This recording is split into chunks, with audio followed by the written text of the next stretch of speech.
Hi, it's Fred, co-host of the internet's third most popular Twilight Zone podcast, the Twilight Pwn. It's time once again for our annual holiday contest, and though the music you're hearing is Silver Bells, once again our contest is non-denominational. First, the prizes. We have 3. Prize number 3 is a gift pack. You get 2 awesome Twilight Zone action figures. The runner-up prize is a mini Twilight Zone library with 2 books, Mark Scott Zickery's Twilight Zone Companion and Martin Grams Jr.'s Magnum Opus Trivia book. And the grand prize is the complete Twilight Zone on DVD. So what do you have to do to enter? Well, you have to send us a holiday greeting. It can be for any holiday. It can be for Christmas, Hanukkah, Ramadan. It could be for Thanksgiving, St. Patrick's Day, Flag Day. It can be sort of a vague, non-religious, pan-cultural greeting in Esperanto. But whatever it is, it has to be done in the style of Rod Serling. And if you're listening to this podcast, I'll trust you know what that is.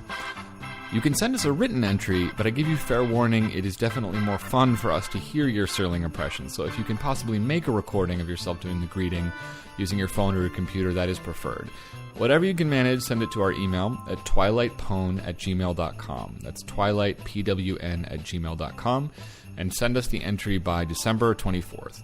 So once again, to wrap up quickly, send us a holiday greeting in the style of Rod Serling. Do it by December 24th via email. And you could enter to win a DVD, a set of books, or 2 awesome toys. Good luck, and now, the Twilight Pwn. You're gonna have to tell the passengers the luggage has been delayed. Some idiot let this plane take off without so much as an envelope in there. Yeah, well, I'd be happy to, except for one thing. What? There aren't any passengers.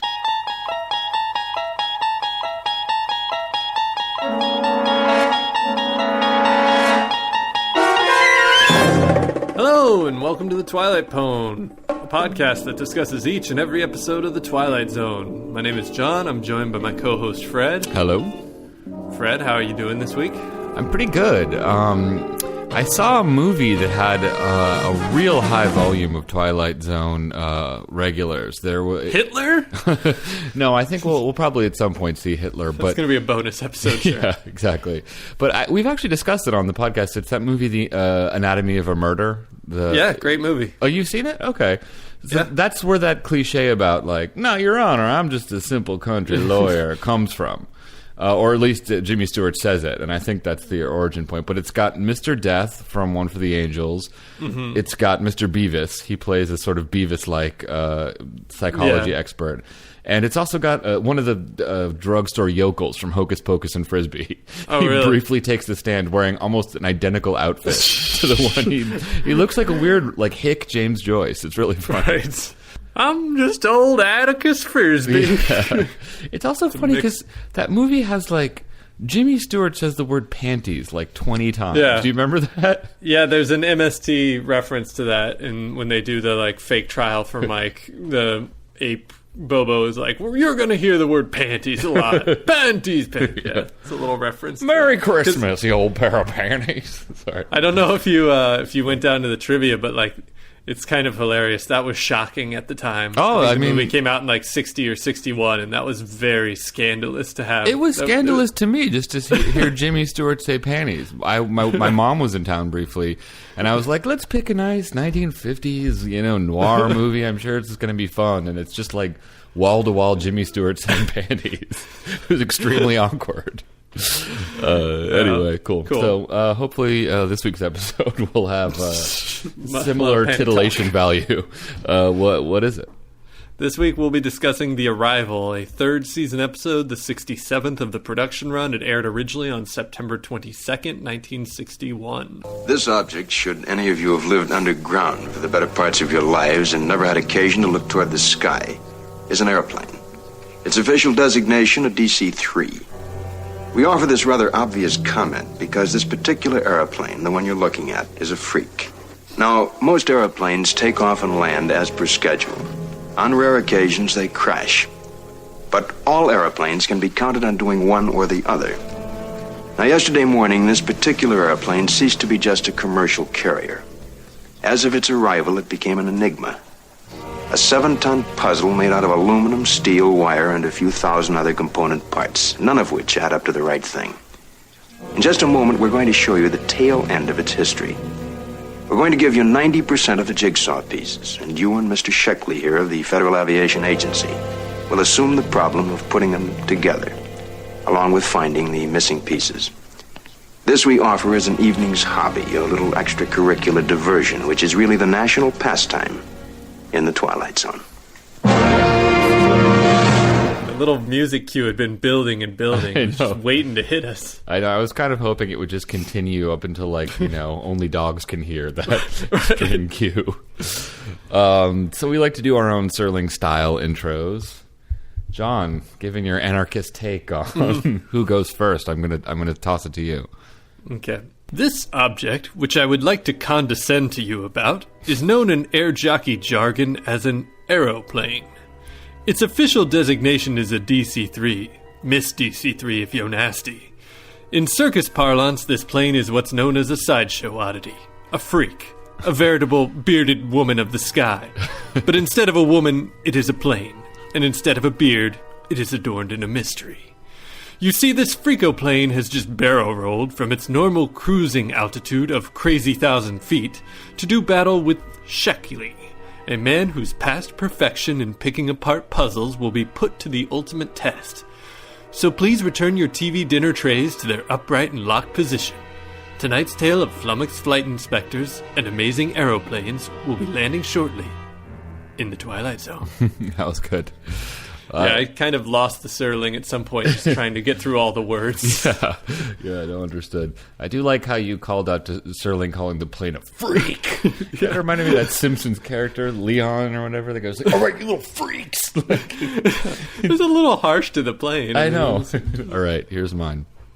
This object, should you have lived underground for the better parts of your lives, or should you come from some sort of primitive society that has no access to contemporary modes of transport, or should you not currently be looking at your television screen at the moment and are instead cooking dinner? Or should you merely be reading a transcript of these words as opposed to seeing the finished episode?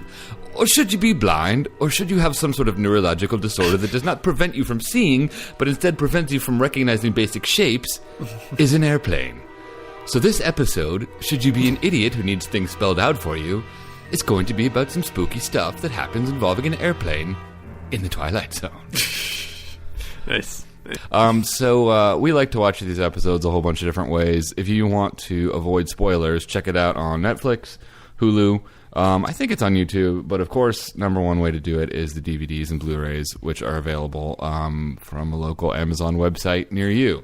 So check it out before we get going, because we're about to spoil the plot. So this episode begins in kind of an interesting way, which is that we get Serling's intro first, so we see this airplane, which we know is a freak. And then we kind of roll back in time to its landing before it's been exposed as a total freak. Right. So that's kind of a nice little thing. It sort of like, sets you up for some spookiness. And you don't quite know when the other shoe's going to drop, but you know it's going to be involving the plane. So it gives sort of boring stock footage a little bit more menace, which I thought was kind of cool. Mm-hmm. There's also the opening shot, I think, is kind of beautiful. Like, the end of the Twilight Zone credit crawl is starry sky, and the camera sort of pans down, and we open in this airplane hangar that's got lights that kind of look like stars. I don't know if that was an intentional decision, but it's kind of a nice blend of the end of the credit call and the beginning of the episode.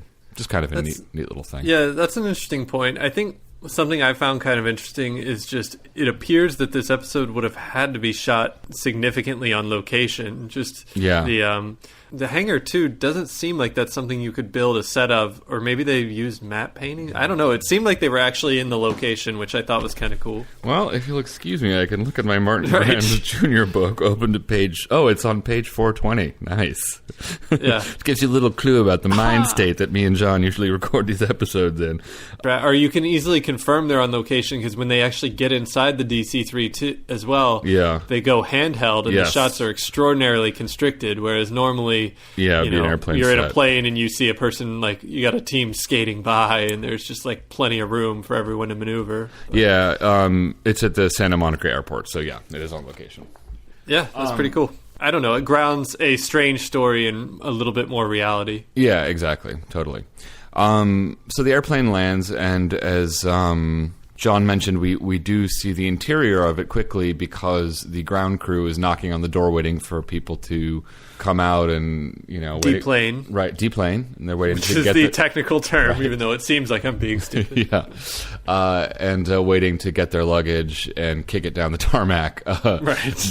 But no one answers, and they eventually open up the plane and get inside, and we see that not only are there no passengers, there's no luggage, and there's no pilot. So the plane, though it has just landed perfectly, is completely abandoned. I did also notice that the person inside the plane who I initially took to be our protagonist, turns out he's not really, but I noticed he wasn't sweating profusely, and it kind of took me out of the scene. Yeah, no, I hear you. He had no business in the Twilight Zone. He was working outside, there was something spooky going on, and he was dry as a bone. Yeah. Well, don't you worry, my friend, because soon we meet our protagonist, our sweaty protagonist. It's a man named Sheckley. He's kind of like the FAA's like Harvey Keitel in Pulp Fiction type character. Like, what's that guy's name? Like the Wolf or whatever? Yeah, the Wolf. Yeah, he just kind of shows up to make everything clean. Exactly. Yeah, they got to clean up a situation. Exactly. Yeah, so I have a hot or not on Sheckley. Kind of a weird one. To me, he looked a lot like Errol Morris.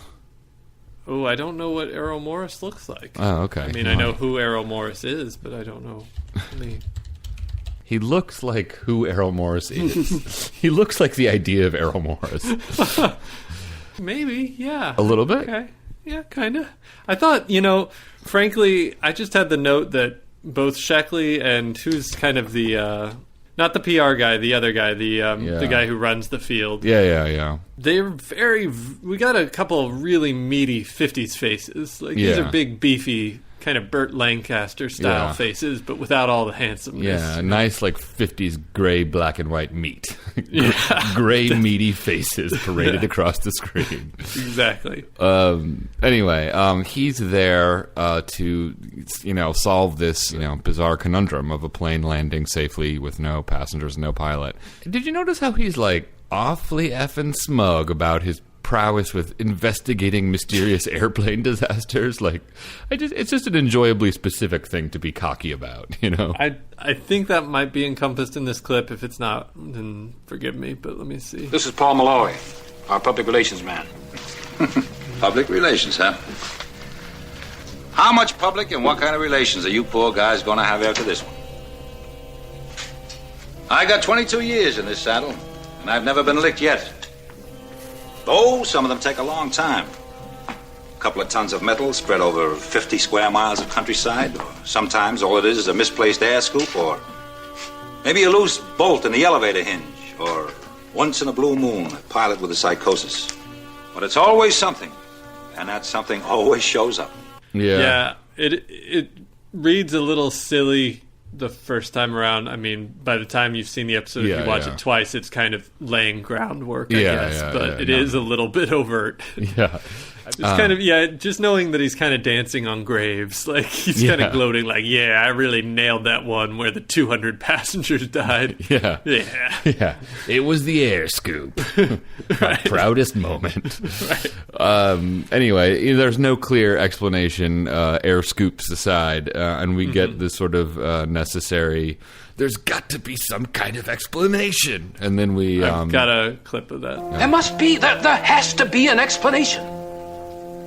A legitimate, valid, believable, understandable explanation. There's only one possible explanation. These 13 people had parachutes. Now, they kept them in the baggage compartment. That's why there wasn't any luggage. So, in the little bit of dialogue we just heard, it's kind of... I don't know. I kind of want to get your thoughts if you think it's a cool shot, because it's a stylistic choice that's draws attention to itself. We push in on Bankston as he's delivering this. There's got to be an explanation, and then it cuts directly to the face of one of the mechanics or grunts who works there saying, "Here's the explanation." Yeah, and it's kind of a bit more of an obvious or at least noticeable transition than we often get. Did you have a reaction to it? I noticed that. I thought it was mildly cool. Did you specifically not like it, or what did you think about it? I thought it was interesting. I kind of liked it in the moment, but I think it might have been more effective if it was a technique that was used a little bit more throughout the episode. Like, it kind of lends a propulsive energy, like he's going to get through this and get down to the bottom of things quickly. Yeah. But that particular technique is never used again, and so then it kind of, in retrospect, sits out a little bit. Yeah. It's the kind of thing that actually, it's weird. I associate that kind of cut more with comedy than with drama in a way. Right. Like, I'm never, ever going to do this thing, and they cut, and the character's doing the thing. Yeah. I've been watching a lot of The Simpsons recently. As you can probably tell by me referencing Leon, like one of the most obscure Simpsons characters. And that's a very common technique in The Simpsons. But it's an interesting moment for sure. So they discuss this parachute theory, that kind of gets tossed aside, and we get like a nice little spitballing session in front of the plane between the PR hack. What was his name again? Sorry, Malloy. The airport guy, Bankston. And Sheckley, our hero, and they're trying to figure out what's going on. Oh, I think Malloy is the vice president of operations, because we actually get a funny little touch. He says something like, "Now I'm just a simple-minded vice president of operations of an airplane. Now, Your Honor, I'm just a country vice president of airplane operations." But I like this scene. They're talking about various ideas of parachutes, why I couldn't go in, why I couldn't. It's kind of technical. It sort of had like a sort of Aaron Sorkin feel to it to me. Did you, maybe missing the walk and talk, but other than that, like... Yeah, not being afraid to get into the weeds a little bit. Yeah. Very specific topic. Yeah, I thought it was kind of neat. And they discuss, media implications and technical details all in the space of like a couple minutes. I thought it was neat. Yeah. They jump on the note that no relatives have inquired about the missing passengers, which is obviously odd because it, landed several hours ago at this point. And Sheckley starts to get a little premonition, a weird little feeling. He says this passenger manifest looks sort of familiar to him. He gets an idea or an epiphany, and he dashes onto the plane. I don't know about you, but I sort of half expected the passengers to be there or something like that, but they're not. So that was kind of a cool little rope-a-dope. And then we get sort of the first big clue as to what might be going on. Sheckley mentions an earlier reference to the color of the seats. He says something about how the other person mentioned the seats were blue, and he just went in there and saw that the seats were red. I was just thinking this little twist would have worked really poorly if it had been like the guy before had said they were maroon and they were clearly red. Yeah. They were like, no, they were crimson. They were more puce, really. Yeah. Yeah. It's kind of a funny twist for a black and white episode to have a major plot point hovering around the color of something, Yeah, as a partially colorblind individual, I found this twist kind of worthless. Didn't really do much for it. When did you accept that you were partially colorblind? The moment that really sticks out to me is being in high school and looking at a map in a world history or geography book or something, and they had broken up the U.S. into a lot of different something or other, and there was a key to the side of it showing like what color lined up with what, and I just remember staring at that map and like looking back and forth at the key in the map and the key in the map and just being like, what the hell am I looking at? It's funny because I remember having like an argument with you in college, and you kind of like wouldn't admit that you were partially colorblind. Like we were playing we were playing Tony Hawk 4, and I had like chose a character's like shirt as being white, and you're like, oh, why did you make that skater's shirt turquoise? I'm like, John, that is white. And we just had a really long argument about it, and you kind of wouldn't cop to it. It's not... It's nothing to be embarrassed about. Some people are uncomfortable about their disabilities. Okay. We're wading into twitchy territory here, so I'm going to pull us out quickly. Sheckley asked them to look at the identification numbers on the tail of the plane. And they all read the numbers, and we as the audience see different numbers every time. So clearly something weird is going on. Gentlemen, I have a theory. Unfortunately, the only way I can prove it or disprove it is going to put me in considerable jeopardy. Any one of you ever hear of mass suggestion? At least he kind of got to the point quicker than the guy did in 5 Characters in Search of an Exit. When he said that, I was so excited for him to be like, gentlemen, I have a theory. Pull up your chairs. All of you, get excited, because here it comes. I'd like to let each and every one of you know that I believe we are in hell. Yeah, totally. Yeah, I don't know. It's funny. But he unfortunately gets to the point pretty quickly. Yeah. And he kind of lays Stupid, well-made episodes bringing everything down. I know. But he gets to the point and lays out this kind of cockamamie theory that they're all suffering from a psychological phenomenon known as mass suggestion, that they've all been told there's a plane in this hangar and that something crazy happened, and so they all come and see it, but because they have their own ideas about what a plane would be, they're experiencing it differently. And then he has kind of a nutty-ass way to test this theory, which is I've got this, too. If this plane is imaginary, then so are those engines. And so are those props. So if I stick my hand in them, nothing is going to happen. But if my theory is for the birds, and those props are real, make sure you notify my wife. I mean, there's got to be a... I don't know. It's like, it's like, oh, we don't know if this gun exists. Let's shoot ourselves with it. Like it... Right. I don't know. I mean, it makes you think like the FHA or the FAA is just running through inspectors, because that's like the first line of testing. Yeah, exactly. I mean, I feel like what they're basically trying to prove is that the plane has a physical reality, but he's already gotten up in it. So exactly, what would jamming your hand in it prove? Right. I made that note. It's obviously got some sort of tactile quality, or at least it's able to make you think it does. So. Yeah. This little stretch was the first warning sign. Yeah. It's like the first indicator on the control panel that things aren't going right with this episode. Yeah, exactly. I mean, but it does make for a nice little dramatic moment, and they film it well. He sticks his hand out and I guess starts walking towards the plane, and his hand, gets into where the rotor would be, and the plane abruptly disappears. And so he says, aha, and turns to the grounds crew and PR hack and says, check this out. But then they disappear. Would you describe them when he's doing his thing? Would you say they're hangers-on? Hey-oh. Ring-a-ding. Ring-a-ding. Or what was the one from last week? The aha! Or, yeah, that's also good. I'm slowly filling up the soundboard. Okay, the first 80 episodes, I wasn't really bothering with it, but it's starting to fill up. Yeah, well, we're getting better every week. Right. Or at least we're playing more stupid clips. Some people might call it a crutch. I don't know. So his airport bros have disappeared, which is obviously kind of a surprise. But kind of cool, an interesting thing. It's like a nice example of the Twilight Zone sets you up with a possible explanation to a strange set of circumstances, and it turns out to be true, but then they go one step further, and you're like, well, what the hell? And so we're in kind of a weird moment. Like one mystery solved, but another mystery opens up that's even weirder. Yeah, which is kind of cool for a short plot, Right. Anyway, Sheckley wanders back into the airport office area. I guess it's the technical term. And you get a lot of angry emails this week. Yeah, exactly. He finds, interestingly, the same people, the PR hack and the vice president in charge of operations, but they're just lounging, and they don't even really seem to recognize him.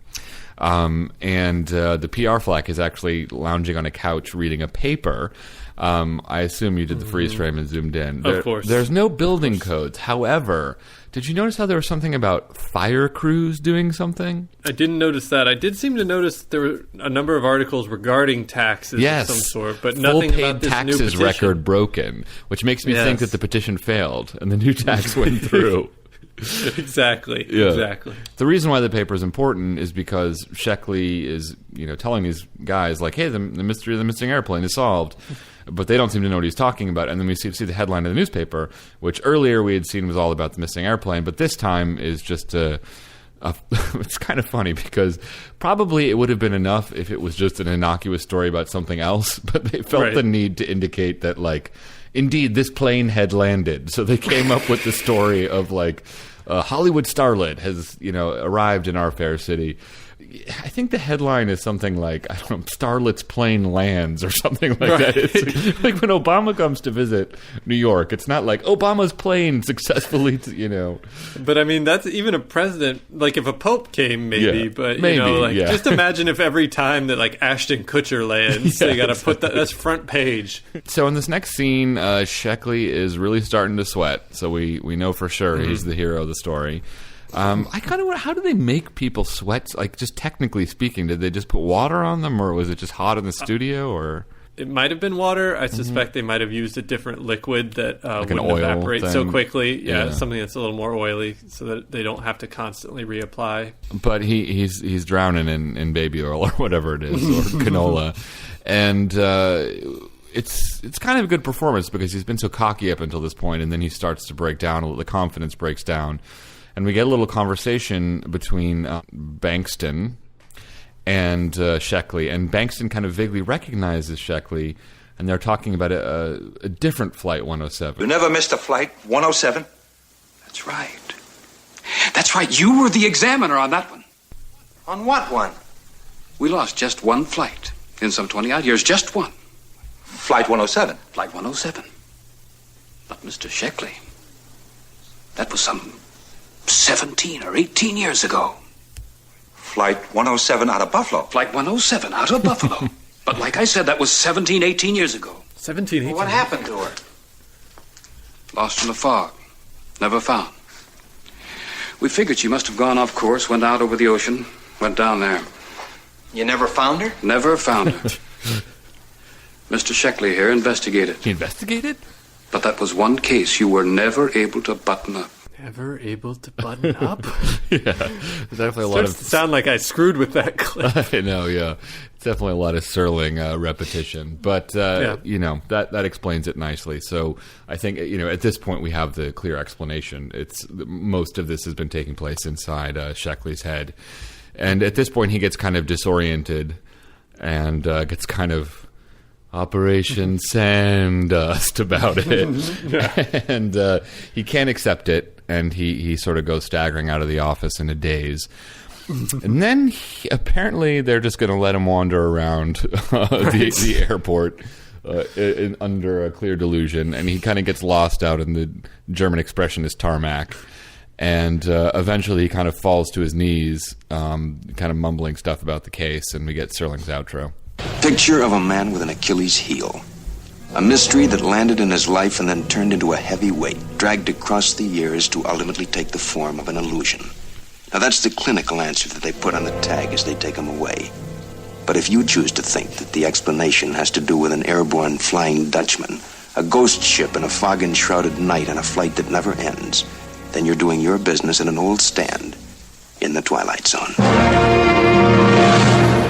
So that's the episode. It's kind of interesting. We were talking about this earlier, but the interesting hallucination dream logic of it is kind of layered in an interesting way, kind of like maybe like Shadow Play or Perchance to Dream. It's like you walk into a situation, it's kind of weird and inexplicable. We get an explanation, and then you're kind of like, okay, mass hysteria, that's a little bit BS-y. And then it is revealed to be BS, but there's another thing underneath it that's kind of also potentially BS, frankly. But right. I like the layering of it, though. It the kind of unpeeling the onion of it gives it a cool feeling. Yeah, I see what you're saying, and I agree that it's nice. It keeps the episode from feeling stale. Yeah. But I am or was disappointed by the ending. Yeah. One thing that really sticks out for me that makes it not work well is the opening, having other characters discover the issue with the plane. Yeah. Basically, I feel like it's somewhat cheating to not have it told entirely from Sheckley's perspective. Yeah. If it's supposed to be a story that's all in his mind. Did you have a problem with that? The Twilight Zone clearly does that a little bit. I feel like it's a kind of contemporary audience that's more accustomed to like stuff like, I don't know, like The Sixth Sense, where you like can rewatch it knowing the twist and like everything makes perfect sense. I think in the Twilight Zone, I just don't think they thought about that stuff as much because they weren't thinking about people, frankly, freeze-framing the newspaper or whatever. The general, like, run of logic was enough to, you know what I mean? Well, it did make me wonder a little bit, and I don't know if you've ever thought of this. Are all of your actual dreams in the first person? I started thinking about, like, well, that's cheating because they had it not from his perspective. And then I thought, I'm pretty sure I've had dreams where, like, for parts of it, I'm not in there, or like I'm kind of observing something that I'm not really part of, and then I come into it. And so it's like, well, there is like a dream logic that could kind of work there, I guess. Yeah, I mean, I think that like once you accept that this is a hallucination, then it kind of everything else kind of goes out the window. Because, sure, I guess all bets are off. Yeah, but I think. The reality is that just it was all a dream. Is just kind of that's what this episode is. I mean, you can put there's layers to it, and you can put a spin on it, and right. But and at the end of the day, there's a reason. There's a reason for why his brain broke, because he clearly fancies himself the best darn accident investigator among the tri-state area. Seen, right. And so this is the one that got away that's gnawing at him. Yeah, no, I know what you mean. I do think that the psychological detail about, him being this guy at least goes a little bit towards excusing it, making it okay. But no matter how many different ways you try and twist it or make it a psychological thing, it was all a dream. Is just weak, and it's unfortunate because so much of the episode is very cool and interesting. Right. It's everything like the verisimilitude of the airplane details. The way the information is teased out. It just builds very well, and it's a great Twilight Zone episode until the end, and then unfortunately that's kind of a big part of a Twilight Zone episode. Right. Well, I wouldn't even say it's great until the end. I do think that, like, when he comes up with the idea of, like, walking into the blade, that really is true. When I started losing my grip on, the episode. And although it is it's funny to think about the concept of, like, this is his hallucination, and he's hallucinating himself being such a badass. You know what I mean? He's like, and then I stuck my hand into the prop. Yeah. Because that's what a badass FAA investigator I was. Did you ever see the movie Shutter Island? I did, yeah. Doesn't this also kind of have parallels to that? I mean, that was another movie where, spoiler alert, sorry, don't listen if you've never seen Shutter Island, but at the end of it, doesn't it come out that this character's been investigating a murder at a mental institute, and he turns everything he's seen hasn't really been happening the way you think you've been seeing it? Well, I mean, he's an inmate, right. It's Shutter Island is not a good movie, and it's a similar case of them trying to twist it a whole bunch of different ways to distract you from the fact that at base it was all a dream, Right. We should probably talk a little bit about how this is connected to other Twilight Zone episodes, because there's a very specific review that pinpoints this as maybe the beginning of Rod Serling starting to cannibalize his own plots. There's an earlier episode, which we haven't done on the podcast, called King 9 Will Not Return. And sadly, it's actually about an airplane, and it has a twist that is similar to this one. We'll talk about that when we get to that episode, but it certainly is... And we'll be kind of screwy because we'll have done that. What's ironic is... So we'll think, man, King 9 really ripped off The Arrival. We'll try and remember the actual order. The funny thing is that King 9 Will Not Return has the exact same problem. It's like the exact same weakness, and he doesn't do anything to fix it, So it's kind of like when John Hughes remade Pretty in Pink as Some Kind of Wonderful. At least he tweaked it. Exactly. He made it better in some ways. But this time you just kind of rehash the same old problems. Yeah, which is kind of weird. And it also has some interesting connections with other ones too. Like, I feel like the plane being lost in the fog is kind of, there's a few episodes that are like that. There's the World War II or the World War I one, and then Odyssey of Flight 33, of course. So it's this one is kind of like a Twilight Zone Frankenstein in some ways. I think our podcast maybe would have been better served in some ways if we had sat down, watched all 156 episodes, and then started actually doing the reviews one by one, just so we could easily pull from all of them. But but didn't. Hit the jingle. What we doing next? Bios and trivia. Bios and trivia. Bios and trivia. Yeah.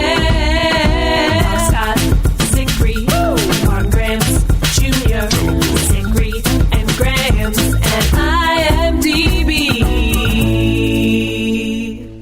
So I don't know if this is the review you were talking about. This is pulled from the Twilight Zone Companion by Mark Scott Zickery. He quotes a Variety review. Yeah. The show now seems to be feeding off itself. Last Friday's episode, unless it proves to be an exception to the new scheme, doesn't augur well for the future of the series. Twilight Zone seems to be running dry of inspiration. Was that the review you're talking about? Yeah. I think they're probably a little ahead of, or worrying a little too early. I think there's still definitely good stuff to come, but I do kind of think it's interesting because it's one of the weird things about the Twilight Zone is that like there's classic episodes even towards the very end of the series. You know, it's right. I think that's why watching it out of order, maybe this is just silly justification, but kind of works because it's, you know, there were certainly episodes where Serling just copied an earlier idea and it's kind of embarrassing and silly, but also there's great episodes from later on in the series. So it's I feel like it never exactly jumped the shark. You know what I mean? It just like, you know, just nosedived in certain episodes. Yeah. I don't know. The name Earl Hamner Jr. just flashed in front of my face. But overall, I mean, I think that's just kind of the issue of having an anthology show. And the most accurate can be said is the ratio of hits to misses started shifting negatively as the series went on, but I still think there definitely were good. Even in the fifth, there's quality episodes to be found. This is from IMDb. Tragic irony connected with this episode. At one point, Sheckley deliberately walks towards a moving propeller blade. The episode's director would be killed in 1981 when he accidentally walked into a helicopter's blade. We actually talked about that a bit. Because of the connections it has with the Twilight Zone movie. You know, if you want to hear more about that, that's in our episode on the silence. It's pretty grim. The FAA is referred to on at least 2 occasions as the Federal Aviation Agency, whereas it's actually the Federal Aviation Administration. Nailed them. Again, partly makes me think, like, I wonder if the name ever changed sometime in the last 40, 50 years, but there's no way to, like, confirm or deny that through a simple Google search. Yeah, so we'll just let that stand. Yeah, exactly. Yeah. A podcast that combines the in-depth research of cereal with... what do you got? Well, Martin Grams Jr. doesn't have too much. He reprints the review from Variety, but he also there's this guy named Gilbert Seldes who wrote in TV Guide around the same time that he thought this was an amazing show, and so I don't know. There were conflicting opinions at the time. There's some stuff about how Lamont Johnson, a big Twilight Zone director, was filming scenes from 5 characters in search of an exit sort of around this production, but beyond that, not too much in the way of extra trivia. So you want to take it to bios? Hey, wait. Yeah? I just did the most basic Google search, and it's right there in the first paragraph. The Federal Aviation Act of 1958 created the organization under the name Federal Aviation Agency. The agency adopted its current name in 1966 when it became part of the U.S. Department of Transportation. Oh, man. So people on IMDb, you got to back off. Incorrectly regarded as goofs. I can't believe we nailed them live on air. We're doing good work. We've just freed a nod, you know? This is good. It's Adnan, but yeah. Sorry. He's also a real person. That's probably inappropriate, but let's leave it in. Moving on. Okay. So trivia? Yeah. Or bios? Yeah, bios. Harold J. Stone. I actually don't have very much for this episode. Yeah. Harold J. Stone played Grant Sheckley. He was the longtime friend of Jerry Lewis. He was a longtime friend. The way I said it. The one person who could tolerate Jerry Lewis. No, he was a longtime friend of Jerry Lewis, who cast him in 3 of his films. Noah Keane played Bengston. He played Mr. Vance in The Trade-Ins. We watched a few episodes back. A real good whisperer, that guy. Mm-hmm. Fred Wayne played Paul Malloy. He was in 22 as Barney. Oh, yeah. No. He was the, I think the agent, wasn't he? Was he the agent? Yeah, I think he was the agent. He kind of looks a little bit like Truman Capote, a little bit. Yeah. He's got that kind of... More so in 22, I think. Yeah, he's got big glasses in 22, I'm pretty sure, yeah. All right. Bing Russell played George Cousins. He was also in Ring-a-Ding Girl, and most interestingly, he's the father of Kurt Russell. We covered that then. Jim Bowles played the dispatcher. He was also in Jezebel. Let's see. Written by Serling, directed by Boris Segal, who also did The Silence, as I just referred to. And that brings us to the... Inevitable.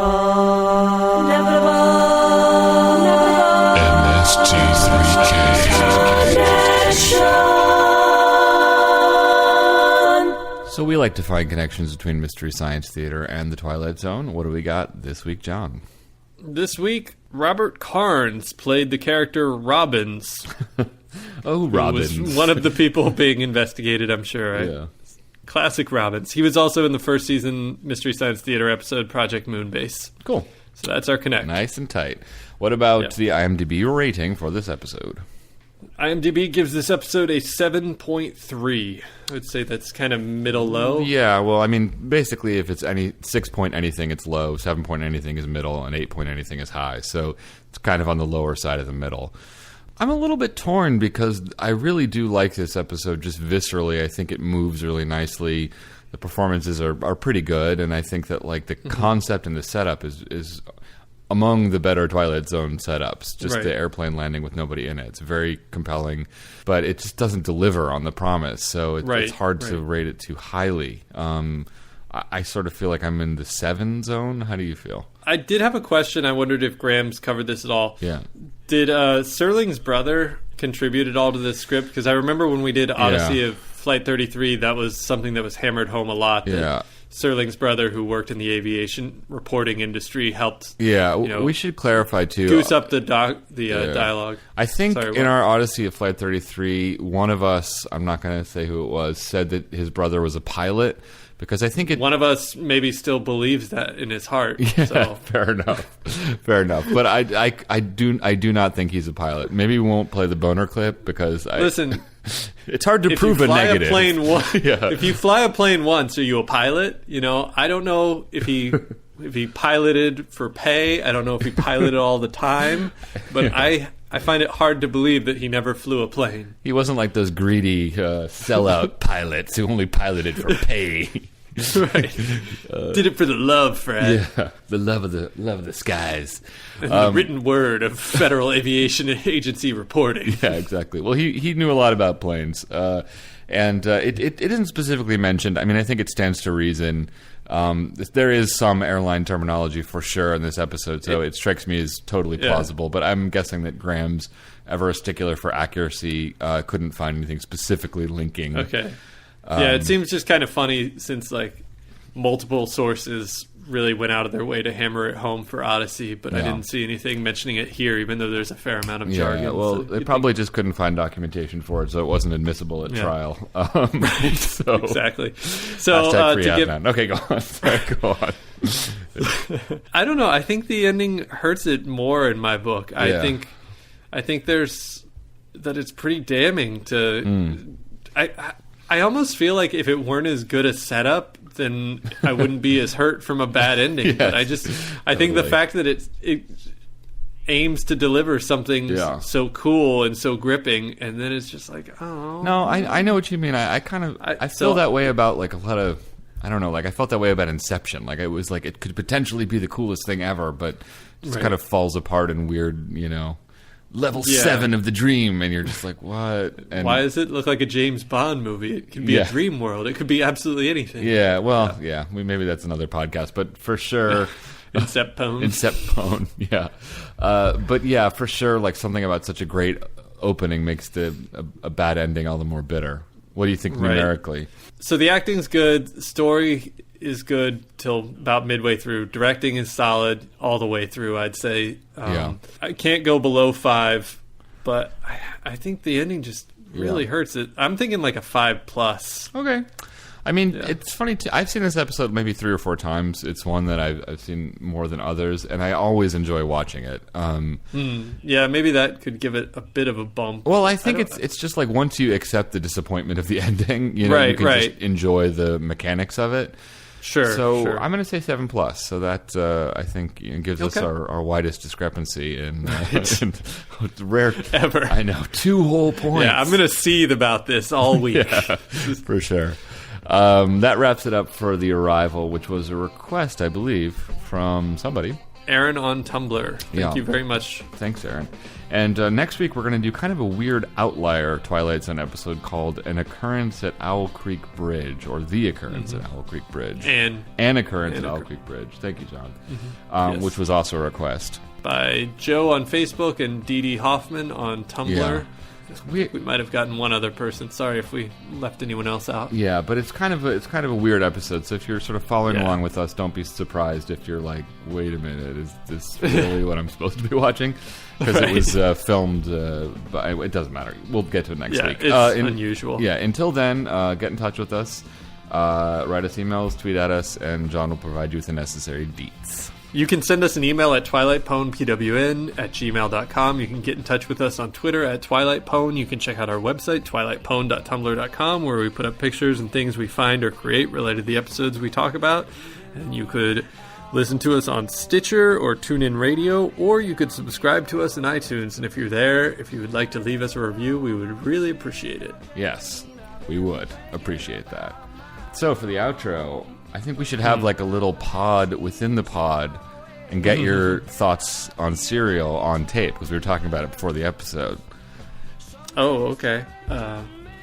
Well, I don't know. Do I want to go on record? Yeah, exactly. Right. No, it's just big. It's funny because You're gonna come back to me in 10 years, and Serial will have revolutionized the way we think about all media, and you're just gonna play the clip of John being like, "It's not that good." That's definitely what I'm planning on doing. It is kind of funny though, I was binge listening to it for the listeners, and I just finished up actually a couple hours before we started recording, which is a weird mindset to be in for a Twilight Zone podcast. But it's funny, there's podcasts that are just about Serial. It's weird, it just, I felt kind of embarrassed that we were one of many Twilight Zone podcasts, but I'm when you're getting to the next level iteration of podcasting about podcasting. Yeah, I don't know if anyone wants to start a podcast about Twilight Zone podcasts. We'd be happy to be your first interview, but until that day, I guess I'll just talk to you next week, John. All right, talk to you later, Fred. Cool. Oh,